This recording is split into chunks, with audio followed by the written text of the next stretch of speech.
जो आप लोगों तक सबसे पहले पहुंचे तो लाल बटन दबाकर चैनल को सब्सक्राइब जरूर करें और bell icon present by happy films. Happy films. Happy films.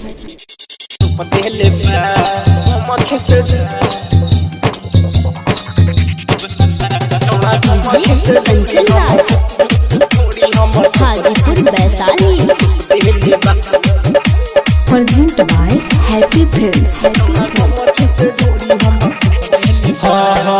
आई बानी नाचे हम जिला मोतिहारी दिले बलही का सचुली के फारी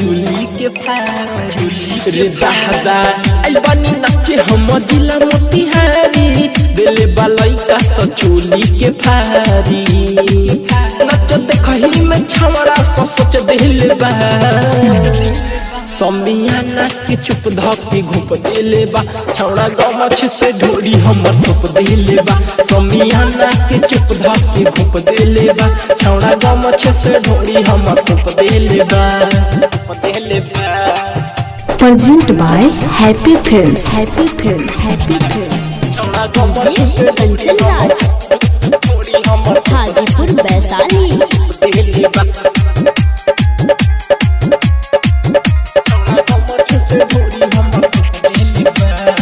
कमर हिलावत रही डीजे बजा के ले ले मजा छौड़ा लहंगा उठा के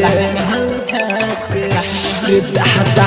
कमर हिलावत रही डीजे बजा के ले ले मजा छौड़ा लहंगा उठा के ई तो चुलिए में नोट धके खुश दिले बा समियाना के चुप धके घुप देले बा छौड़ा गमछ से ढोरी हमर धुप देले बा समियाना के चुप धके घुप देले बा छौड़ा गमछ से ढोरी हमर धुप देले बा present by happy films. Happy films. Happy Films. छौड़ा गमछ से ढोरी हमर हाजीपुर वैशाली। देले बा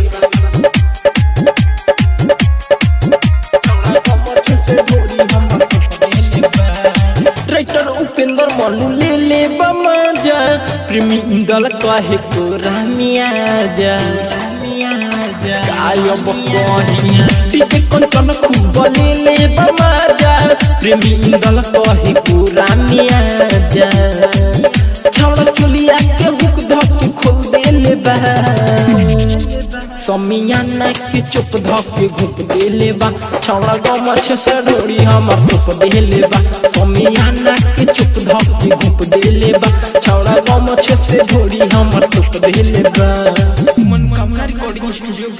present by happy films. Happy